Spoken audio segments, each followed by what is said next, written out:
के पेश नज़र शहर श्रीनगर में सिक्योरिटी के मुख्तलिफ इंतजाम किए गए हैं। शहर श्रीनगर के साथ साथ वादी के दीगर इलाकों में सिक्योरिटी का कड़ा बंदोबस्त किया गया है।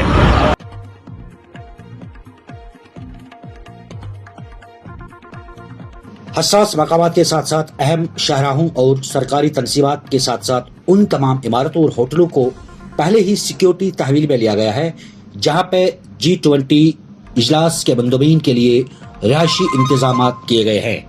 इजलास के पेश नज़र CRPF कमांडोज, मार्कोज और ब्लैक कैट की कमांडोज जीरेडल और इसके मुल्हिका इलाकों में लगातार गश्त करते नजर आ रहे हैं। कई इलाकों में खुसूसी ड्रोन कैमरों के जरिए नजर गुजर रखी जा रही है, जबकि SKICC के इर्द गिर्द सिक्योरिटी के कड़े बंदोबस्त होने की वजह से परिंदा भी पर नहीं मार सकता है।